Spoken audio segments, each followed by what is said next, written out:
stacking some sats. So I don't know if you guys know. If you haven't paid attention to the show, I suggest you go back, watch a few episodes. Talked about Satoshis, talked about stacking some sats. So go check out that episode. We're talking about crypto there. I finally got my stacking sats hat. It's one of the black on blacks. Kind of like these.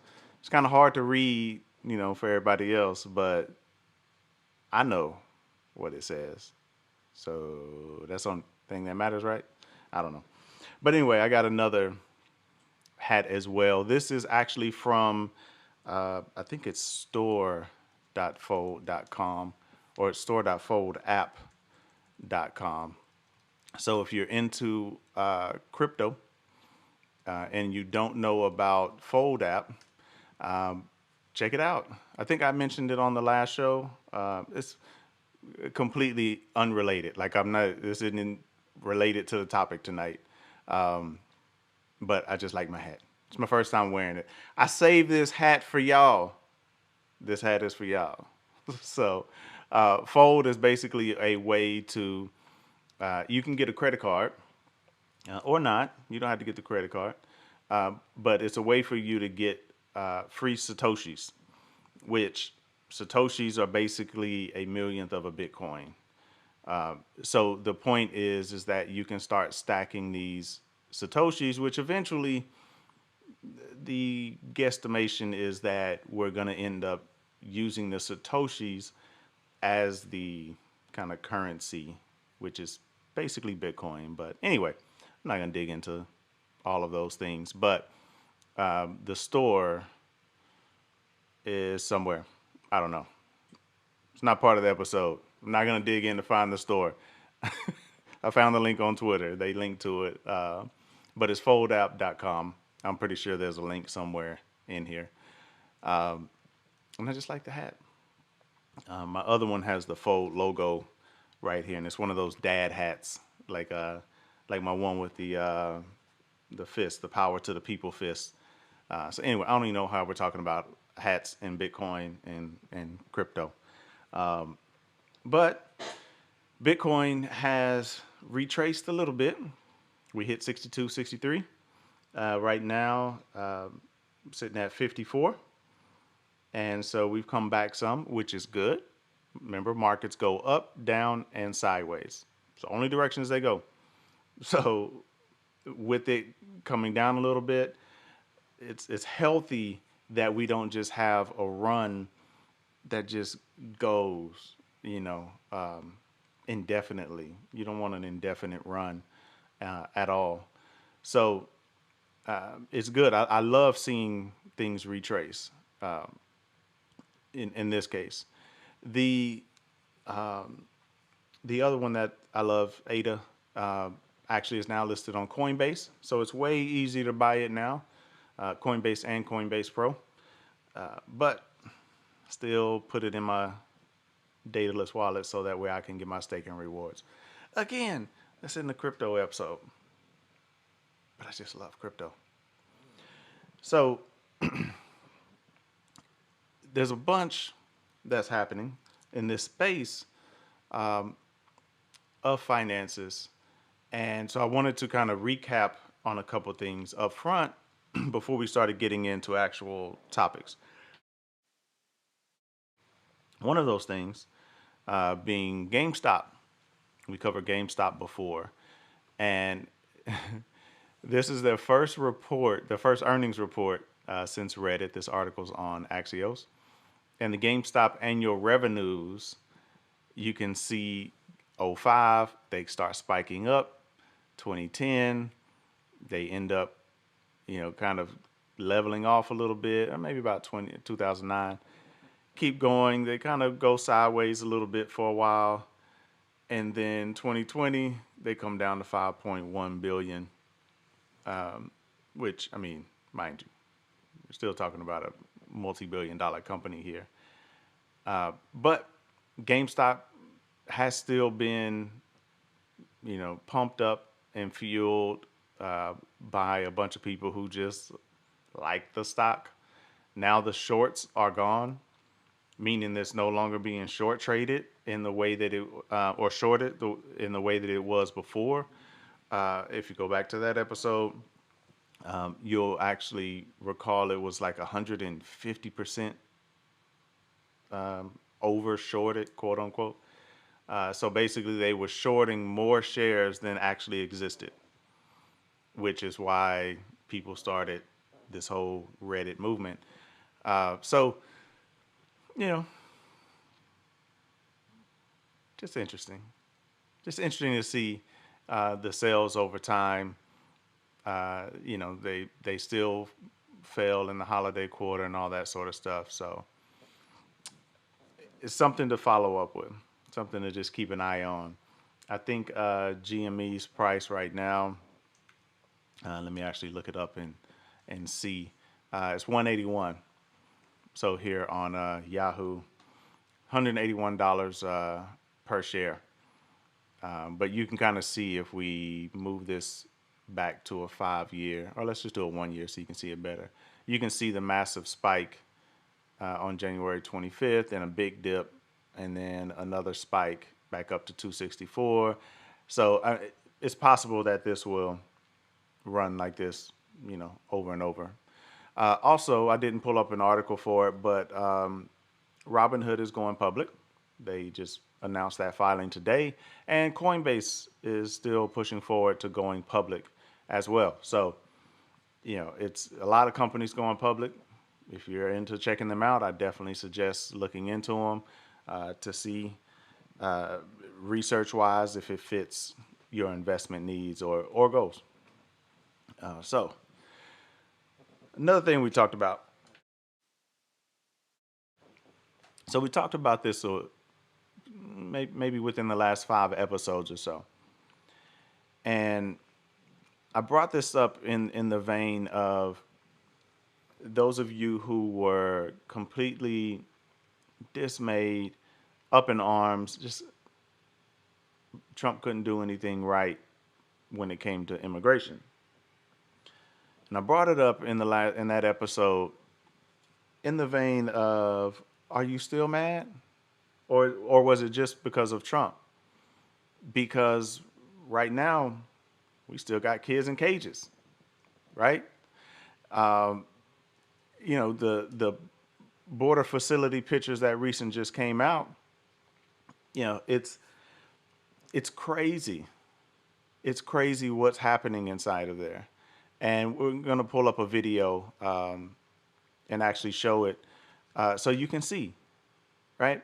But this is something I called out maybe a month ago. I think it was 4 or 5 episodes ago, maybe more, because the reason I called it out specifically was the situation didn't change, right? It was, we're going to address the border, right? And I get it. There's a lot of day one promises that happen. There's a lot of, I'm going to do this as soon as I take office, right? Trump had a bunch of them too. For day one, we're getting rid of Obamacare, right? 4 years later, never happened, right? They got rid of the mandate like 2 years in or something, maybe a year. But that still didn't get rid of Obamacare, right? The laws. So that sort of thing is expected, that there's going to be some bloat. They're going to, it's a bunch of hyperbole, right? I'm going to come out, I'm going to say these things because they want to get elected. Okay? So I get it. I understand it. I know why it happens. But you're still going to have to come through for me. I'm sorry. I'm not going to go with just being told I'm going to do this and then you don't follow through. So with this border crisis, I'm seeing so much partisanship, so much. It is partisan to the point of just being nauseating, where I'm not even, like, I don't even care what's going on from the partisan perspective. Like, I'm not even really tripping on that part. For me, the issue is who is involved, right? Because it's always partisan, right? The Republicans have amped up their distaste of the border because it's something that they can ding Biden on. The Democrats have lessened some of their outrage, right? I'm still seeing the Dems call some stuff out, but I'm starting to see a little bit of equivocating, right? And that's my problem. That's why we come here and talk about these things, because it doesn't matter who's in office. The point is there's a problem that needs to be solved. But as I was having a debate with somebody this week who was saying the gas prices were Biden's fault. And and I get it. Like, I was ignorant one time too, right? Like, not that I was a dummy, not that this guy was a dummy. It's just you don't know how the system works. And the idea that the president controls some of these things that people think they control, it's just asinine.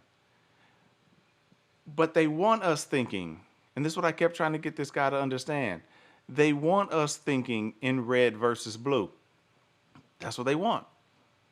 Red or blue. If they can do that, now they've split you into teams. And what do teams do? Compete. So what do you do when you're trying to score your team points? You definitely don't say, hey, that was out on us. The ball went out. That was, or hey, you know what? Hey, I fouled. Or hey, this guy fouled somebody. You don't rat on your own team, right? That's what they want. That's the way they stay in power. Anyway, let me stop ranting. This is going to mess around and be an hour and a half episode if I keep ranting. But if you've been here long enough, you know that we're consistent about this point. We're consistent because it's needed. It's needing to be understood that you have to look at these things outside of this left versus right. Like, there's no other way around it, right? So when you take a look at this Good Morning America clip, it's a minute or so long, I believe. When you take a look at this clip, forget who's president. If you are for this guy, Biden, and your knee jerk is to kind of excuse what's happening right now, put yourself in the position of if this was a year ago and this was Trump. Put it in those terms. If you are a Trump supporter or just a conservative on the right, get yourself out of the mindset of, oh, this is Biden. Rewind a year again. Rewind a year, and if this was happening under Trump, would you have the same take, right? Growth. That's what we need. We got to have growth. Now to our ABC News exclusive on the crisis at the border. Our first look at video inside one of the facilities that has been overwhelmed by the surge in migrants. Our chief White House correspondent, Cecilia Vega, is outside that facility. It's in Donna, Texas. Good morning, Cecilia. Hi, Robin. Good morning to you. Yeah, we were out late last night talking to migrants who just crossed. We talked to young children, 2 boys, 7 and 9 years old. They are traveling by themselves, and there are so many children just like them who will likely end up in facilities just like this one behind me, severely overcrowded, no place for a child. Inside this tent facility on the southern border, so many children, they are sleeping on floors, side by side, huddled under foil blankets. The Biden administration refused. Hold on. Hold on. I don't want this to just be skipped. Now, this is a little blurry. This is a little bit blurry. But the whole thing under Trump was what? Kids in cages. And I'm old enough to remember when videos came out of kids sleeping under these sort of blankets. I forget the exact name, but it's, something that's supposed to keep people warm, military, all this stuff. So I don't know. Forget the name of it. Didn't look it up because that's not the important part for me right here. This drew massive outrage. Massive. I mean, it was massive outrage, as it should have been. But I'm seeing a lot of silence over that picture right there. Unless they're on the right. Now on the right, they're mad. A year ago or so, whenever the pictures of how Trump was handling the border came out, I mean, what are we supposed to do? They shouldn't come here. This is what people were saying on the right, right? And the left was like, oh my God, this is a travesty. He hates Mexicans, right? This is what was happening. I'm old enough to remember it. You're old enough to remember it if you're watching this. This is right now. It's happening under Biden. Right now, this is what these kids are going through. Do you still have the same outrage? If you don't, there's a word for people like that. Blankets. The Biden administration refusing to allow journalists in to see for themselves, sources providing this first look. This video shot by Customs and Border Protection last week, obtained exclusively by ABC News. Another thing I'm old enough to remember. I'm old enough to remember when Trump was keeping the press out. It was a massive issue for the people on the left. People on the right said the left just wanted to get the press in there so that they could paint a narrative. It literally is happening in the opposite. The right is out here saying, oh, the left just wants to, the right is out here saying, we got to get the press in here. Ted Cruz, of all people, the press needs to be involved, which I agree. Let the press in. This isn't Guantanamo where y'all can just torture people blindly without charging them for some crime. That's not what this is, right? It's all about narratives. It's about narratives. Only 250 people are supposed to be held here. Instead, there are close to 4,000. Some families, mostly unaccompanied minors, traveling alone, from teenage boys to infants. Here, toddlers in a playpen being watched by a caretaker. The kids made the treacherous journey all the way from Central America, hoping to claim asylum. Inside, they get medical checks. They line up one by one for food. This video showing girls at a center in El Paso exercising outside. But this is no place for children, crammed into pods, one pod housing more than 400 boys. Still a pandemic, right? I mean, the episode where we just covered this, still a pandemic, right? Go back and watch that episode. Listen to the stats, the numbers, what the CDC is saying. Still a pandemic. Maybe this isn't the right decision. Maybe we need to do better than this, America. The White House says they're working as quickly as possible to move these kids into shelters and homes, calling in FEMA for help. But under fire from critics who say they didn't do enough to plan for the surge after overturning many of Trump's hardline immigration policies, the administration still refuses to call the situation a crisis. Well, children presenting at our border who are fleeing violence, who are fleeing prosecution, who are fleeing terrible situations is not a crisis. At the border, we're with authorities on patrol. I mean, do you think it's a crisis? I mean, let's take the immigration thing, right? Okay, people fleeing right now. Okay, hold on. Wait a minute. Hold on. Let me come back to the video because this is a lesson in paying attention to what they say. She said specifically, children fleeing their country due to violence, seeking asylum, is not a crisis. I think everybody would agree that, right? I mean, we agree. That's not a crisis. But the question is about the totality.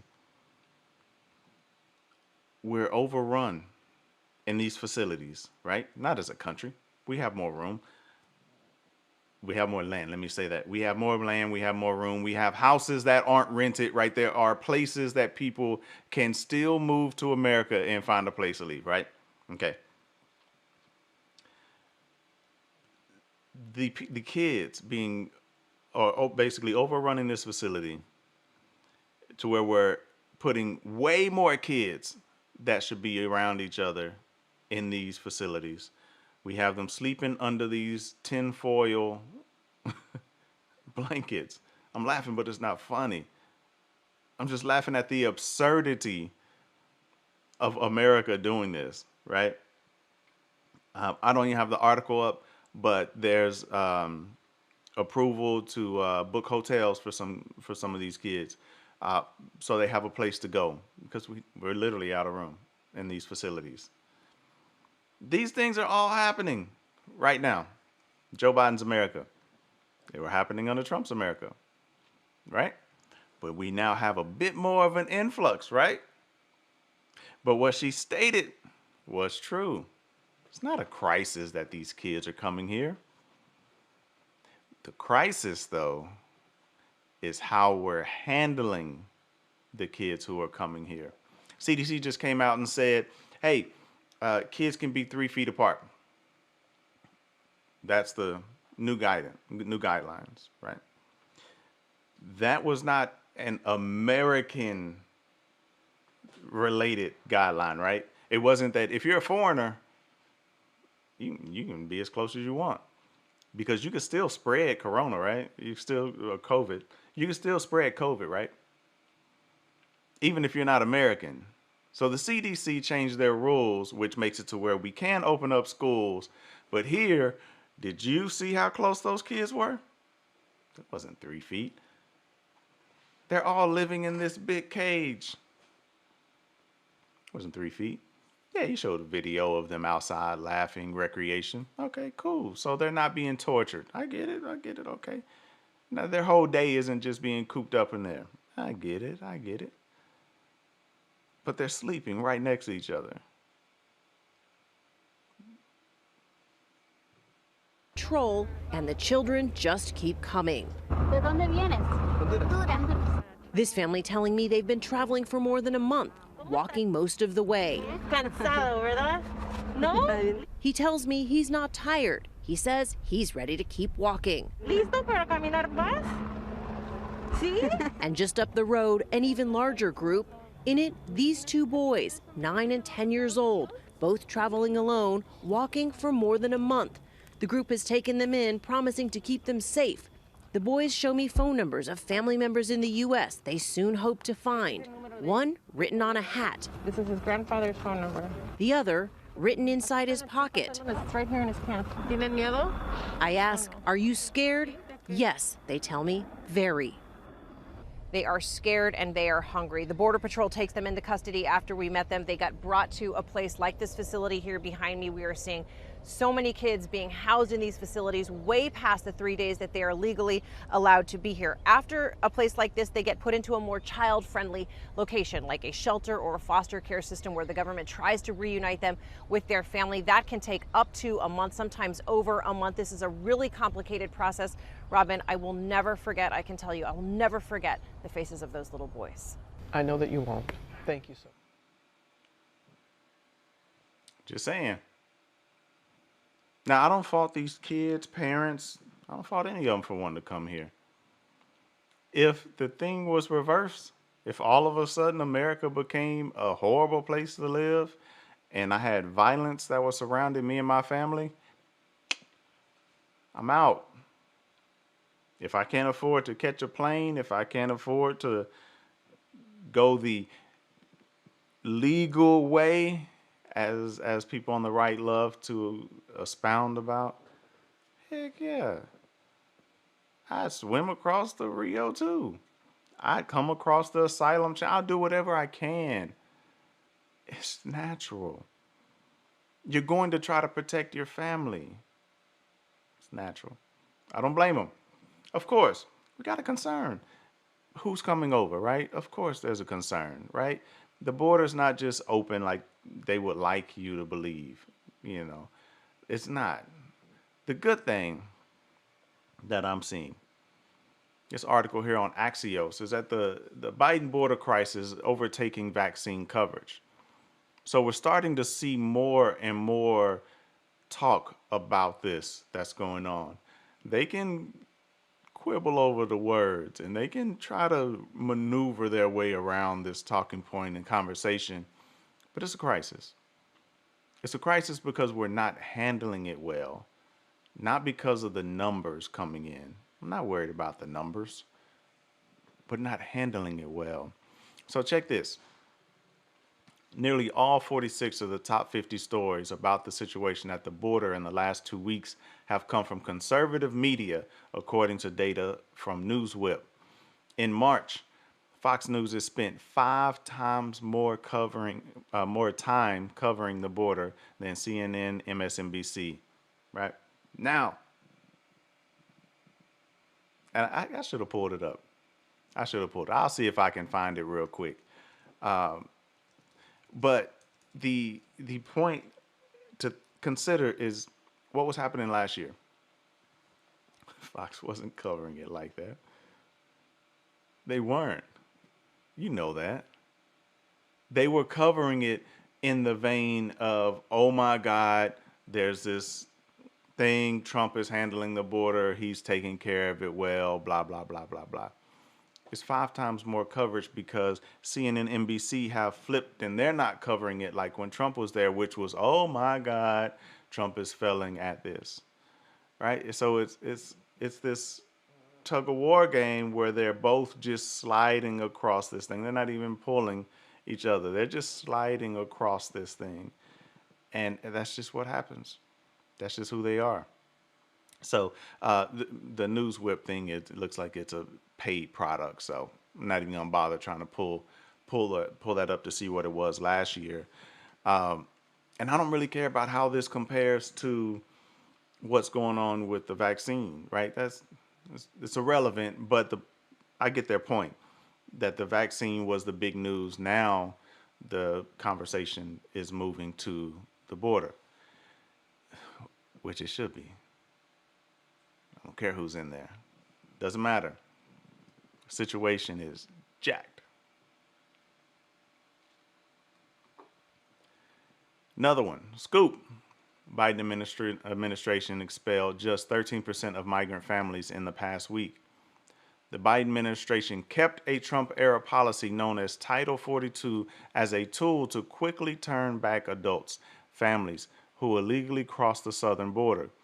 But new DHS data leaked to Axios shows in recent days has hardly been used for families. The data shows an average of just 13% of nearly 13,000 family members attempting to cross the U.S.-Mexico border will return to Mexico between March 14th, 21st, and the 21st, using the public health order, which essentially says the U.S. can close the border to non-essential travel because of the coronavirus. It's a sign of how the administration is struggling to keep up with a migration surge and has been recently hamstrung by Mexico's inability to take in more families the U.S. otherwise would expel. That doesn't mean the other 87% will remain in the U.S. indefinitely, but they will be allowed into the U.S. to go through the immigration proceedings. It's too soon to say how many will ultimately be granted asylum or deported, but when proceedings can take years. This is something I talked about quite a bit as well. I can't talk. It's Tuesday. It's been a rough week. So I've talked about this numerous times before. Our immigration policies are garbage, right? I'm not going to go back through all the past episodes. May not be on YouTube because this one may predate us going live with video. The Mexican Migration Project broke all this stuff down. They have all the data to show you what started happening. You can see a direct correlation between how much enforcement we had and how much illegal immigration happened. It used to be we'd have Mexicans come to America, they would work, they would go home. It was seasonal because all they wanted to do was make money, take care of their family. make money, take care of their family. That was it. So the minute we started putting up walls, we started going through this whole deportation, and it's a 10-year cycle to be able to get citizenship and everything. Like it, when you do that, what's going to happen? Take a look at what happened with beer and all the bootlegging. It was dangerous. It was rough. It was horrible. And then they made it legal. Then the violence around making beer went away. Look at what happened with weed. Danger and violence around weed sales for decades. Now, start making it, mind you, make it legal and get rid of all these extra taxes. You're going to diminish the quote unquote black market for it, right? When you got these black markets who are dealing with these things, it's going to be violence around them. Same thing. Our policies have created an environment that makes smuggling humans across the border not just a necessity for them to escape violence, but profitable. Can't avoid that stuff. We have decades of data, decades. The Mexican Migration Project, I believe, went back to the 60s or 70s. It's worth a read. Go check it out. So this situation isn't going to be solved overnight. It's not. We didn't have a closed border when Trump was in. We just didn't. Republicans are finding a month where the numbers were so low that the numbers compared to February just look like, oh my God. Right? There's an interview with Mehdi Hassan and Dan, what's his name? I forget his name. But they just had an interview, and it's worth a watch. Dan Crenshaw. There you go.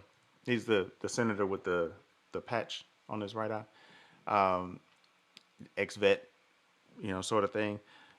It's an interesting interview because they're largely talking past each other about the problems.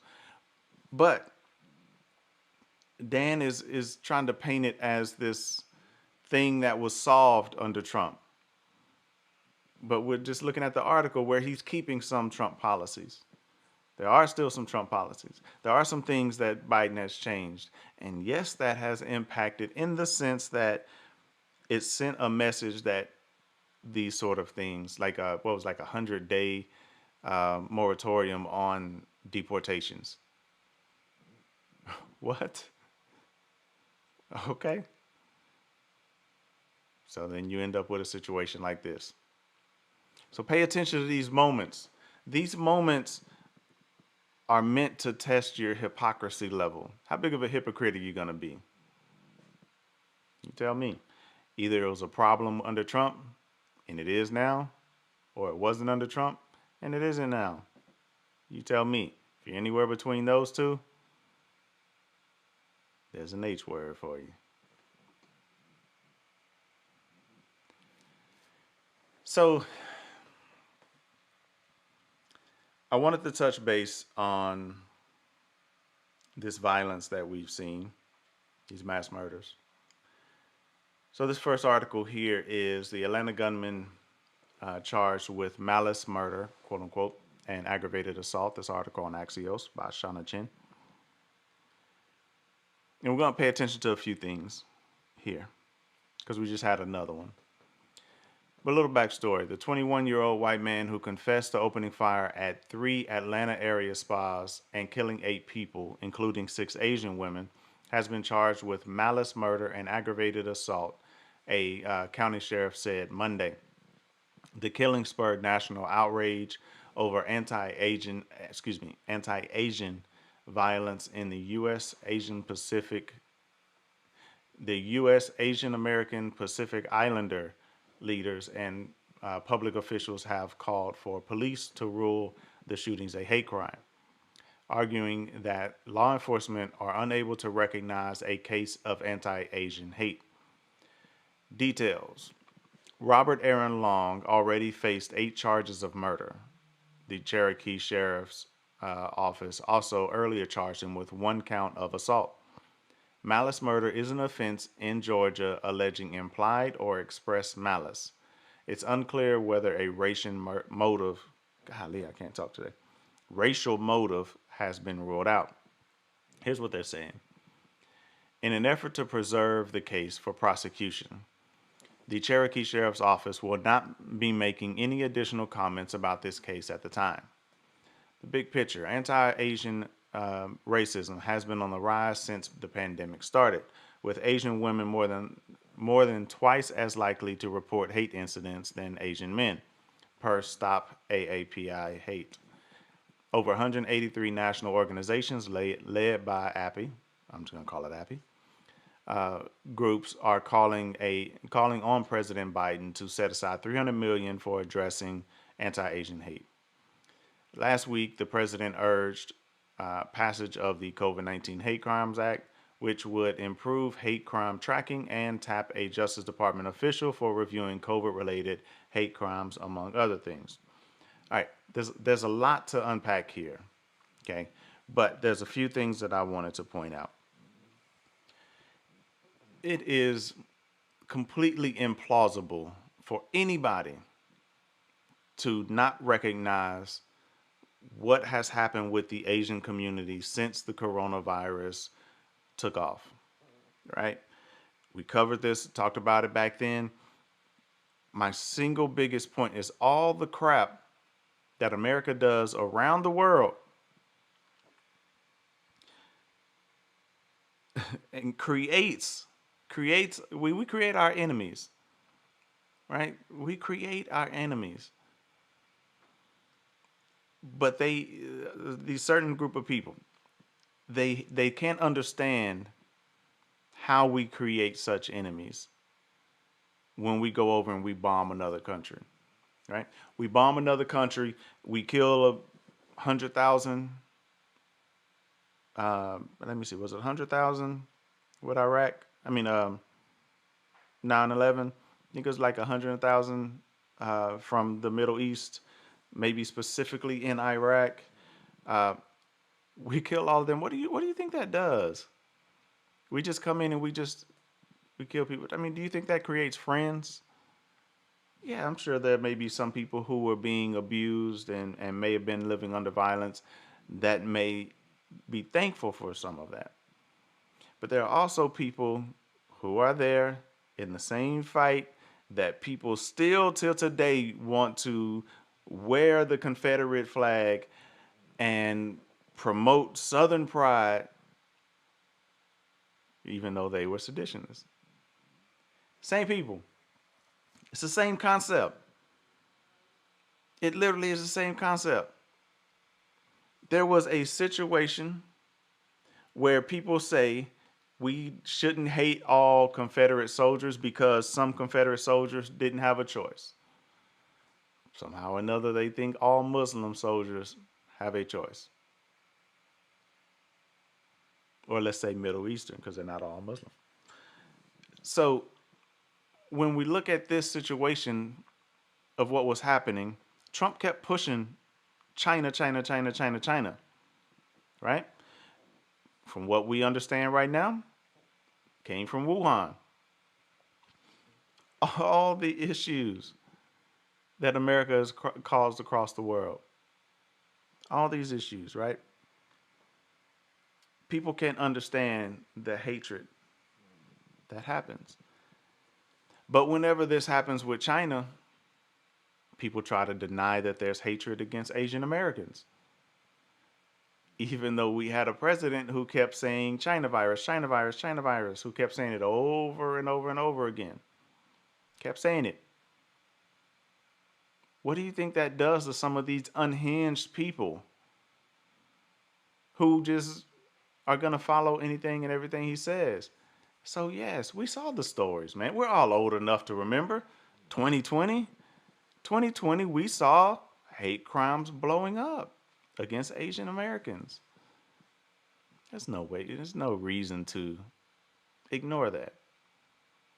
So with that as a baseline understanding, they're looking to try to address these hate crimes. They're wanting 300 million for addressing the anti-Asian hate.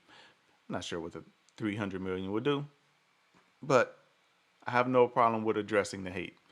I'm not sure, excuse me, how they're going to spend it, where they're going to get it from. If they take it from the budget that's already there, no problem whatsoever. If they decide to print money, I got a problem. If they decide to taxes, I got a problem. If they just maneuver their budget, cool. Do it. This whole thing about hate crimes, I don't think money's going to fix it.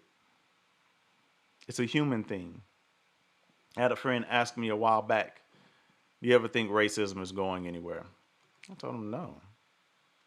I don't. I think racism is going to be here to stay. I just do. It's not because I'm a cynic. It's just because it's a human issue, right? If you go back, Thomas Sowell has a book I highly suggest you check out. It's called Black Rednecks and White Liberals. Highly suggest you check it out. It's worth the read, right? You should check it out. And also, specifically to this topic, he has another book called Discrimination and Disparities. Here, I'll put the two on the screen so you can actually see the covers. The reason why I'm speaking about these books, specifically in Discrimination and Disparities, he breaks down.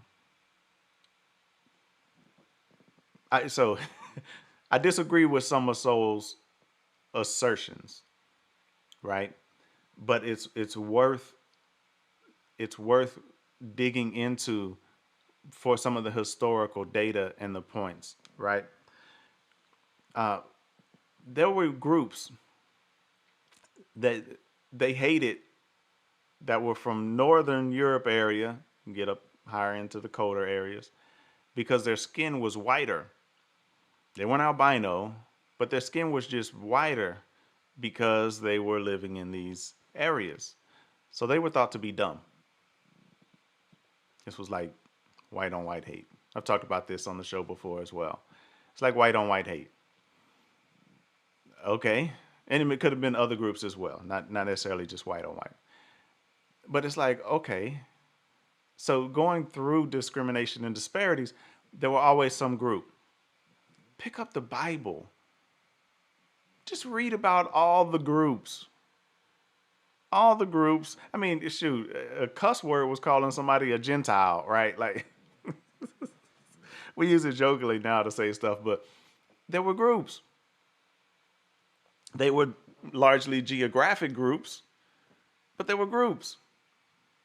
Go back to the Roman time. Groups. They were groups.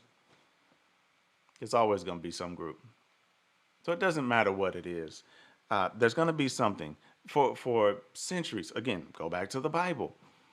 Money, group, haves, have-nots, royalty, above all of them. They were groups. Poor person can't marry a rich person. They're beneath you. They were groups. There's always going to be some form of grouping. That's just how it rolls. Because that's just people. So whenever you see an article like this, Atlanta spa killings stir even more fear among Asian Americans. We're not going to dig into it just for time's sake. Yeah. Yes. Obviously. Just like whenever we were going through all these other issues. Obviously. Right? Like, these killings don't necessarily happen in a vacuum. They just don't. Now, this guy, from the other article that we started out reading here, the Atlanta gunman charged with malice and murder, 20-year-old white man. This is just another point. This is another lesson on framing. All right, 21-year-old white man. Okay? Remember that. Coming back to it. Okay? As a part of this, another thing that you're starting to see is this is a scoop here on Axios. Democrats confront White House over lack of API cabinet representation, AAPI. So this is Tammy Duckworth. It was backed up by Mazie Hirono. Leveled the complaint to Deputy Chief of Staff Jen O'Malley Dillon during a Zoom call between the White House and the Democratic caucus. And again, short on time, so I'm going to kind of breeze through. But the point is, they're pushing Biden to have more representation, right? Now, going back to what Dr. King said, representation isn't necessarily an answer, right? Just like based on color or group or whatever, right? He said we don't necessarily need more black congresspeople or mayors or whatever. We don't necessarily just need that, because them just being black doesn't mean they're going to do what's right for us. Same concept, but I get why Duckworth is doing this. Okay, let's fast forward. Boulder massacre suspect purchased gun 6 days before shooting. So we just had another shooting. Let's read the article. 21-year-old suspect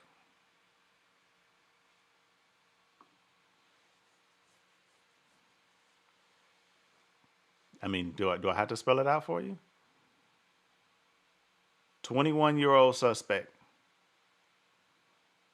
The other article, 21-year-old white male. The 21-year-old suspect in the Boulder massacre bought a Ruger AR-556 semi-automatic pistol less than a week before Monday's mass shooting, which killed 10 people, per an arrest affidavit released Tuesday. The suspect, identified by officials as Ahmad al-Aliwi Alisa, purchased the AR-556 pistol on March 16th, according to the affidavit. It was not immediately clear whether it was a weapon used in Monday's shooting or where the gun was purchased. The affidavit states that police removed a rifle, in parentheses, possible AR-15, and a semi-automatic handgun from the scene. This was a shooting that happened at King Soopers. The victims, which I think is important: Denny Stong, 20. Nevin Stanisic, 23. Ricky Olds, 25. Trelona Barkowiak, 49. Suzanne Fountain, 59. Terry Leaker, 51. Kevin Mahoney, 61. Lynn Murray, 62. Jody Waters, 65. Boulder Police Officer Eric Talley, 51, who was the first on scene, was also killed. The big picture, we're going to come back to the victims in a second. President Biden on Tuesday urged Congress to pass gun control legislation, including 2 House-approved bills to expand background checks and renew bans on assault weapons and high-capacity magazines. Okay. When this happened, this one here in Boulder, when this happened, I told the crew, the PFA crew, to get ready, it's coming. And here we go. This is what happens. This is what happens. Every time there's a shooting, it is, we need to ban guns. Right? Happens every single time. Now, in this case, they're talking specifically about an AR-15. Right? They're going to use this. They're going to say this is an issue. When I believe the school shooting in Florida happened, it was a big issue about assault rifles. I said at the time, and I stand by it, if you ban assault rifles, they're going to find another one. I mean, you come in there with a shotty, I mean, you can still kill the same amount of people. If you're proficient enough with a pistol, you can still kill the same amount of people. I mean, because you could roll with 2 pistols, one in both hands. If you're proficient enough, if you really want to do it. And I get it. An AR-15, you can get some rapid fire coming out of there. So you don't have to be as proficient. You kind of just spray sort of thing, right? A lot of people comparing it to like Europe. Can't get AR-15 automatic style weapons. They don't have this sort of thing. But they got a lot of knife violence, right? So again, you're not going to fix the human condition by taking away guns. I knew it was coming. I knew it was happening. I'm not against background checks. I have absolutely no issue with this. I'm not against background checks. In fact, I'm for background checks. You should background check them, right? But if you give them a little rope, they're going to take a lot of that rope. And they're going to figure out a way to expand that even more. So keep an eye out. We don't know where this is going in terms of these regulations they're going to try to pull, but keep an eye out on that. This is the shooter, Ahmad Alisa. Now, this is at heavy.com. It's where I go every time I want to find out something about a shooter. They tend to get all the details that were there. Now, I'm not going to go through this again. Time is short. But if you read through this, he had a history of being mentally disturbed and paranoid. Here, this is the first point that they have here. His sister actually stated that he was mentally disturbed and paranoid. His motive remains under investigation. So they still don't know what it was. But one thing they do know, aside from that, actually, let me scroll. I thought that was the tweet.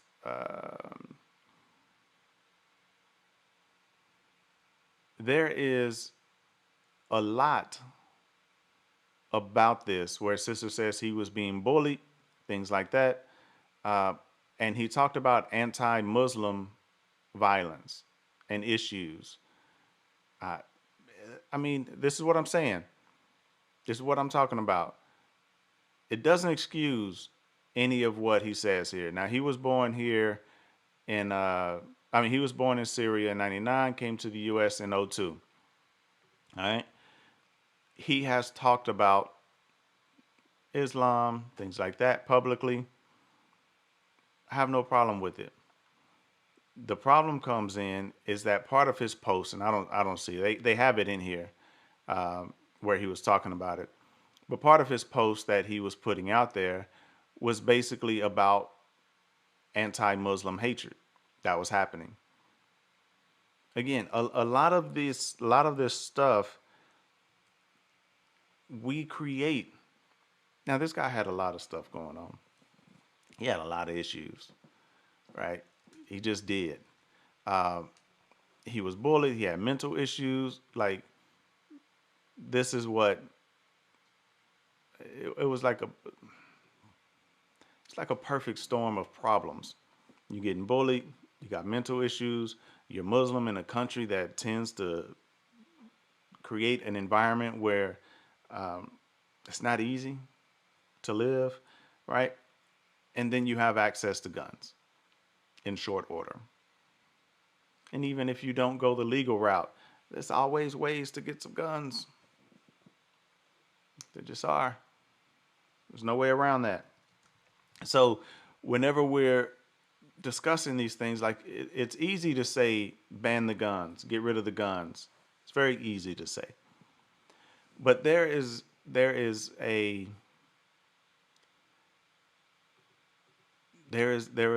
a human condition issue here that has to be solved, right? Maybe they're right. Maybe getting rid of AR-15s will help. I don't know. But the human condition has to be resolved. This Robert Aaron Long, he was the one who shot up the Atlanta Asian spa. Let me read the title right. Robert Aaron Long, Atlanta Asian spa shooting suspect. 5 facts you need to know. This is again on heavy.com. Now, when you go through this, you read about him and what he was going through, what he was dealing with. It largely came down to religious fanaticism. I mean, he says his motive was to eliminate temptation. But see, this is what I mean. Told you we're going to come back to this. The article we read earlier said 21-year-old white male. The way that he's being defined by certain people is white male. The way that all of, shoot, I'm gonna mess around and mess up his name. The shooter in not that I care about messing up his name, but Ahmad. The way that Ahmad is being addressed is as a Muslim. First, he was addressed as white. Saw it all happening on Twitter, happening other places. White. White supremacy is the biggest issue we need to address. Saw all of that. But Ahmad is being referenced as Muslim, not his skin color. He's not addressed as brown. 21-year-old brown male. He's not addressed as that. Robert in Atlanta is not addressed as 21-year-old Christian. These are all these sort of things. All these groups that these people belong to. Now, I don't know their financial status, right? But you don't hear the news state 21-year-old poor man, 21-year-old wealthy guy. You don't hear that when it comes to these mass shootings. And by the way, I'm not being sexist. It's just the majority of these are men. You don't hear 21-year-old veteran. You don't tend to hear that if there's another group, right? So whenever, what was it? I believe Fort Hood, was shot up. It was a black male, but they don't say it was a veteran, right? You find it in the fine print, right? Like that group, black male, for some will override the fact that he's a veteran. And there's a solid percentage of mass shootings that happen by veterans, but you don't hear the veteran part. You hear the other groups: black male, white male, Muslim. But if all of these mass shootings were Christian, you wouldn't hear Christian. You'd hear white male, black male, etc. If it was happening from somebody who's illegal, you don't hear brown male. You hear illegal. That's another group. If it's somebody that was Mexican, that meaning they're here legally, they're not a citizen, but they're Mexican, right? So they're here on some work visa, whatever, you would hear Mexican. That's what you would hear. If it was another person who's here on a work visa, here legally, and they were from a European country or a majority white country, you'll probably see white male. You wouldn't see Dutch man, right? Like it would be, again, we're talking about how certain people talk about these groups, right? And they all navigate differently, right? The way that Ahmad is going to be talked about now is different from how he would be talked about if he was a white male. Same way that Robert was being addressed by the people who are going after the Muslim side, they're not going after the Christian side of Robert, right? Do you see what I'm saying here? This is the way that you have to start paying attention to words. The way that they're maneuvering these things and they're saying these things, they're swaying you, right? So you can't get away from these things. You know, I mean, if you watch multiple episodes, you know I love reading from Axios because they don't have a bunch of political sway. But two articles stated two shootings within weeks of each other, I believe by different authors, I'm pretty sure. One said 21-year-old white male, one said 21-year-old. It's clear as day. Pay attention to what's going on, because these things are going to matter. In our closing moments here, Biden does demand Congress tighten gun laws in the wake of the Boulder, Atlanta shootings. And Schumer says that the Senate will act on 2 hate crime bills. These articles are both on Axios. Go check them out. Again, pay attention to what media you're checking out. Watch it. Watch the words. Pay attention to the specific words they're using here, because they will try to sway you. It's inevitable. Narrative, narrative, narrative, narrative, narrative.